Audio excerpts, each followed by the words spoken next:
ঘটনাটি ঘটেছিল হযরত ওমর রাদিয়াল্লাহু তাআলা আনহুর শাসনকালে।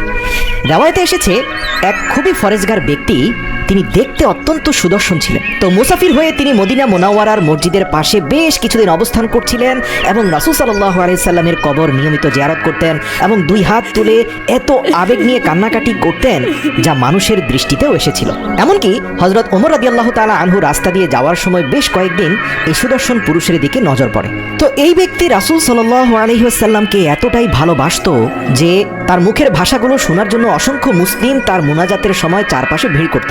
মদিনার স্থানীয় লোকজনের কাছে সে অত্যন্ত প্রিয় মানুষ হয়ে উঠেছিল, আর তারও মদিনা ছেড়ে যেতে ইচ্ছে করছিল না। তো হযরত ওমর ফারুক রাদিয়াল্লাহু তাআলা আনহু এই ব্যক্তির খেদমতে একদিন এগিয়ে যান এবং অত্যন্ত মহব্বতের সাথে তাকে সালাম দিয়ে বলেন, প্রিয় ভাই আমার, বলতে বাধা নেই যে মহান রব্বুল আলামিন আপনাকে হযরত ইউসুফের অর্ধেক সৌন্দর্য দিয়ে দিয়েছেন।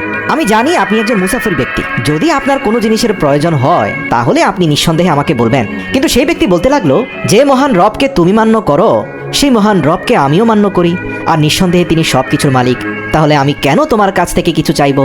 এই কথা শুনে হযরত ওমর ফারুক রাদিয়াল্লাহু তাআলা আনহু একটু মুচকি হাসলেন, কিন্তু জবাবে কিছুই বললেন না। কিন্তু হযরত ওমর ফারুক রাদিয়াল্লাহু তাআলা আনহু তার ইবাদতে খুবই প্রভাবিত ছিলেন।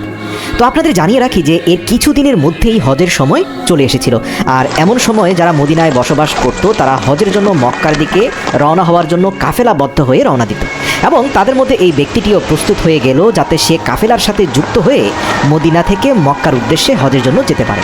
এরপর হযরত ওমর ফারুক রাদিয়াল্লাহু তাআলা আনহু লক্ষ্য করলেন যে সে ব্যক্তিও হজ আদায় করতে চাইছে। তারপর হযরত ওমর ফারুক রাদিয়াল্লাহু তাআলা আনহু মদিনার কাফেলাওয়ালাদের কাছে আসলেন এবং বললেন, এই মুসাফির ব্যক্তিটি অত্যন্ত ফরেজগার এবং তার ভাষাশৈলী অনেক সুন্দর, মুনাজাতগুলো অত্যন্ত সাবলীল এবং সুন্দর ভাষায় দিয়ে থাকেন। তোমরা সকলে ওনার দেখাশোনা করবে এবং হেফাজত করবে। এটি শোনার পর কাফেলার মানুষজন তাকে অত্যন্ত সম্মান করতে লাগলেন। কাফেলার ব্যক্তিদের কাছেও তিনি অত্যন্ত সম্মানিত ফরেজগার এবং নেককার মানুষ হিসাবে অত্যন্ত মর্যাদা পেতে লাগলেন।